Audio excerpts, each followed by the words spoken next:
నంద్యాల ఉన్నత చదువులు చదవాలన్న కలలను సాకారం చేసుకునేందుకు నిరుపేద విద్యార్థులు సంక్షేమ వసతి గృహాలను ఆశ్రయించారు. ప్రభుత్వం నుంచి నిధులు రాకపోవడంతో వాటి నిర్వహణ గాడి తప్పింది. వసతి గృహాలు సమస్యలకు నిలయాలుగా మారాయి. భవనాల తలుపులు కిటికీలు దెబ్బతిన్నాయి. మరుగుదొడ్లు అధ్వానంగా మారాయి. తాగునీటికి కష్టాలు తప్పడం లేదు. పరిసరాలు మురుగు నిల్వలు పిచ్చి ముక్కలతో తీవ్ర అపరిశుభ్రతకు నిలయాలుగా తయారయ్యాయి. ఇన్ని సమస్యల మధ్య విద్యార్థులు అష్టకష్టాలు పడుతున్నారు. బయట నుంచి నీరు తప్పిస్తున్నారు. వేసవిలో ఆ నీరు సరిపోవడం లేదని విద్యార్థులు వాపోతున్నారు. ఎస్టీ హాస్టళ్లలో కనీస సౌకర్యాలు కరువయ్యాయి. మెనూ పాటించడం లేదని, ఆహారం రుచిగా ఉండడం లేదంటున్నారు. నిర్వహణ లోపంతో మరుగుదొడ్లు, స్నానపు గదులు అధ్వానంగా మారాయి. దీంతో బహిర్భూమికి వెళ్లాల్సి వస్తోందని విద్యార్థులు ఆవేదన వ్యక్తం చేస్తున్నారు.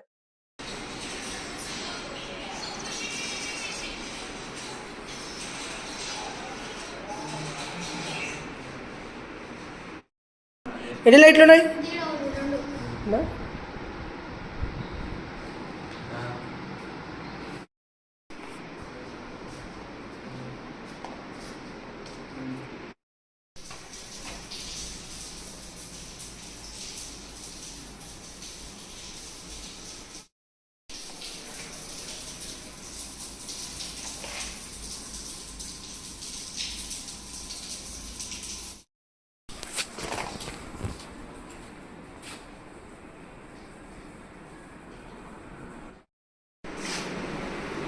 బోర్డు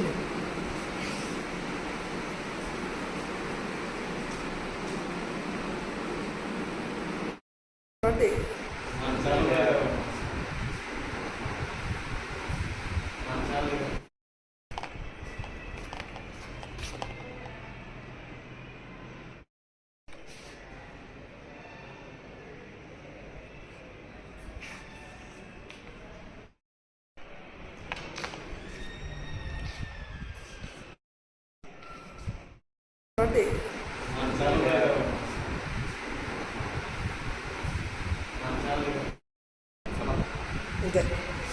నీళ్ళు బాగుస్తున్నాయి మీకు తానికే?